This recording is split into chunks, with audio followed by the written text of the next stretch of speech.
And we're here. I wasn't even gonna go live or do any of this stuff today, but things happen, and since I'm basically a live streamer, I guess I just talk out loud now. So I'm gonna talk out loud. So I recently moved. For anybody that follows my content or follows me online knows.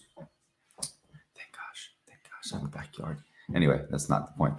I recently moved, and as like many people that move, um, you find things that you haven't come in contact with in a long time.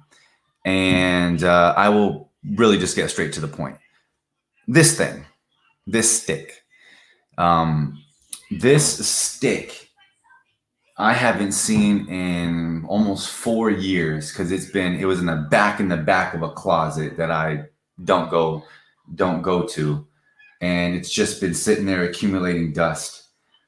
And it's probably my most prized no, it is my most prized possession that isn't a human being. Juju's over there. My family, something of that nature. It's absolutely my most prized possession. And I was thinking about things and reflecting, and saw Carl's post this morning talking about reflecting today. And I was doing that as I saw this, and I thought about my little human, and it all kind of came together just thinking about prized possessions. And at least for me, throughout most of my life, it's always funny how my most prized possessions are completely worthless to other people. Um, would have no meaning and no value. I mean, my most prized possession is a stick. Dick has a story as to why, and I'm going to tell that story.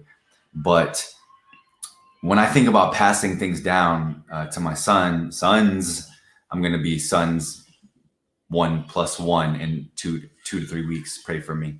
When I think about passing things on to my sons, um, I think more legacy than setting them up monetarily. And I feel like it's my stories, it's my overcoming of things. Same with my wife. That's going to have so much greater effect on my sons than me.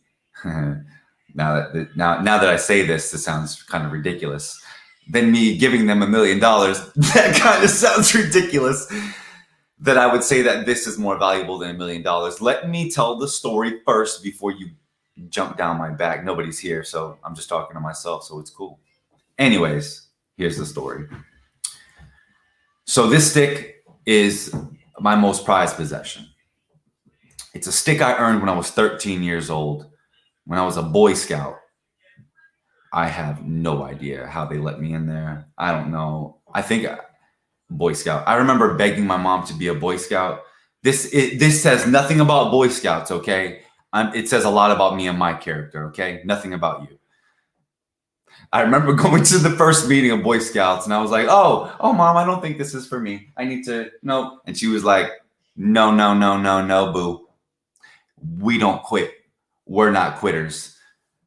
And I was like, can I like break my arm? It's like military. I can just, and then, nope. Okay.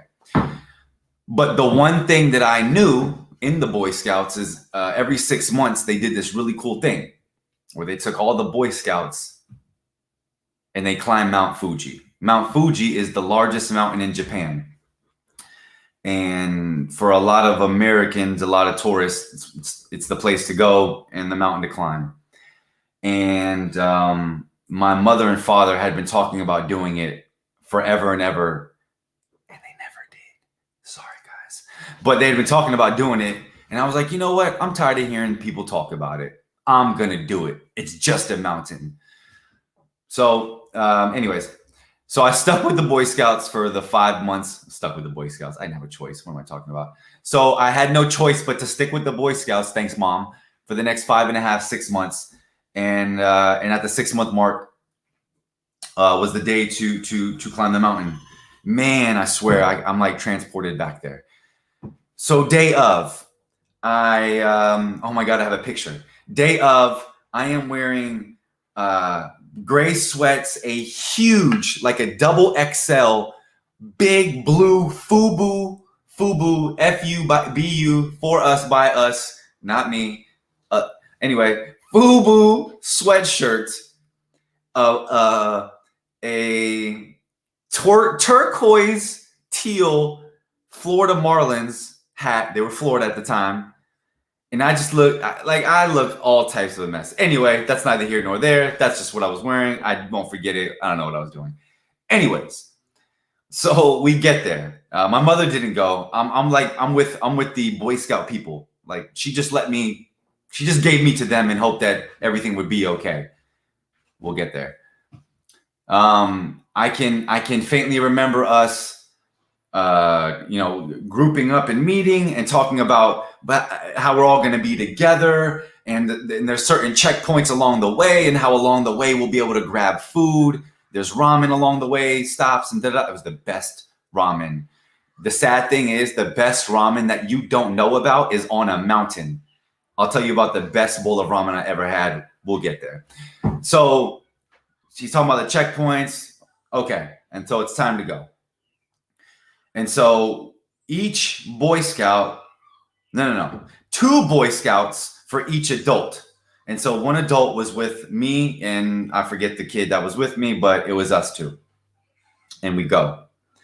I'm a very athletic, all my life. I'm very athletic, very outgoing. I play sports. Like I'm in shape. So the adult that's with me is nice way. Is not in shape. And the kid with me is not athletic, because you're 13, you should be in some kind of shape, in my opinion. Anyway, whatever. Chase rabbits, throw rocks, skip rocks. Anyway, something.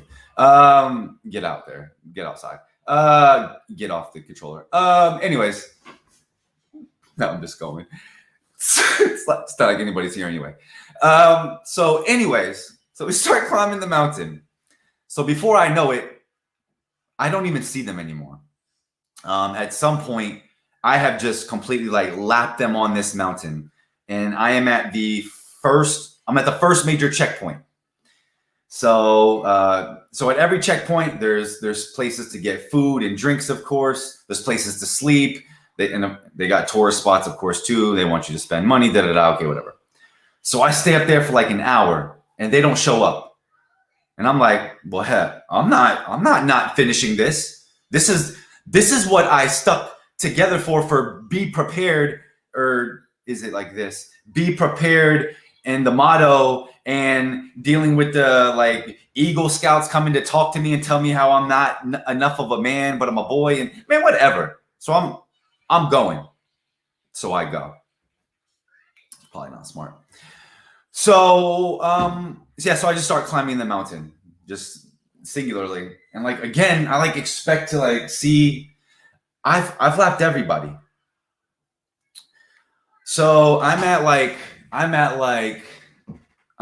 somewhere around this checkpoint here at the 11,000 foot mark. No, just joking. It was the one right, but yep, it was the 1,000 foot mark, where things started getting interesting.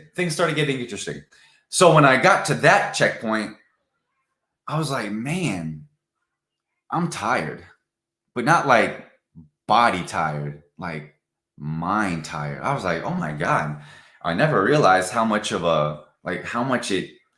this physical trek takes a toll on your mind. I just keep thinking, but I'm like, keep going. Get the best ramen in the world that you don't know about. A little bit of water, chuck that back, and I'm back up. So I get to about this check mark right here, okay? And now I am physically tired. I'm mentally tired. Even the dude who is stamping my stamp in Japanese, as much as I know, is like, are you tired? Are you okay? We got beds. You need to chill, American. I know how you guys are, but you need to relax. No, I'm going to do that thing. The thing about the American thing that I'm going to go. Load me up with ramen, get that water, back up that mountain I go. Stupid. So I don't even need to look at the stick. This is where my memory gets actually both vivid and faint. So again, no guide, no anybody around me.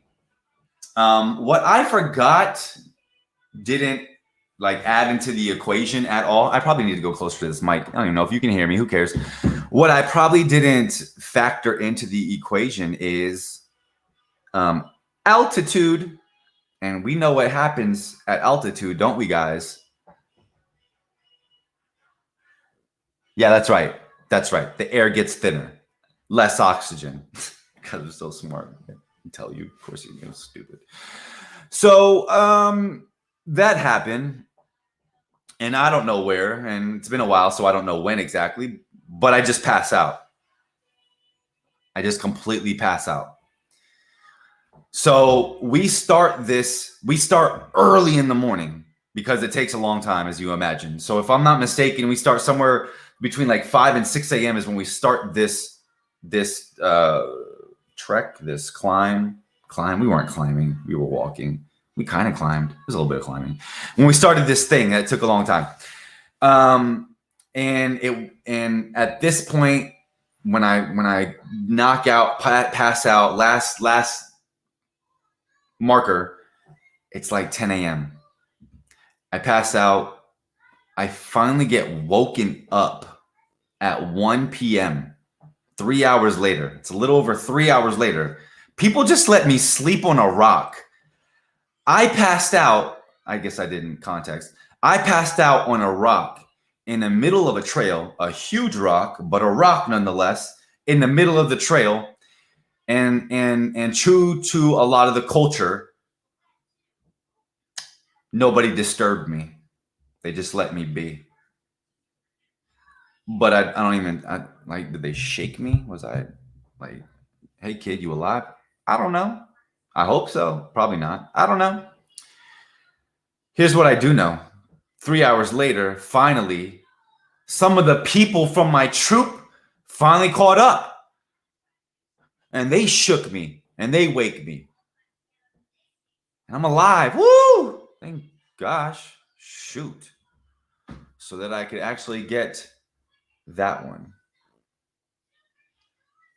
And I got it.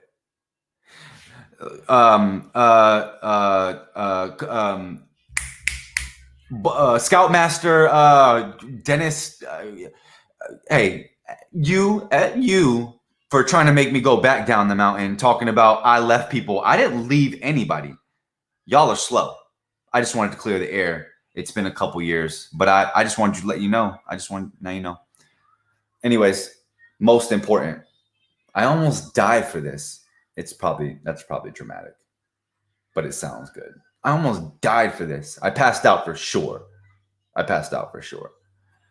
And so, a long story, semi-dramatic, probably not dramatic at all. Probably not even a good storytelling. Who knows? Nobody's even listening. Doesn't even matter. Juju, are you listening? Yeah. There's one. Cool. So, anyway, my most prized possession, because I worked hard for it. It's something that I was patient about. I withstood a process of 6 months of Boy Scouts indoctrination. Sorry, Boy Scouts, people that, I'm sorry. Y'all drink the juice though. Anyways, I didn't. And then I did this and I earned something. And it means more to me than anything I have possession-wise. Yeah. Yep. So I'm going to pass this on. Just thought that was an interesting. I bet you have them too. You probably have prized possessions that nobody cares about, but you do. I think that's it. I'm going to end it there. Happy Friday, y'all.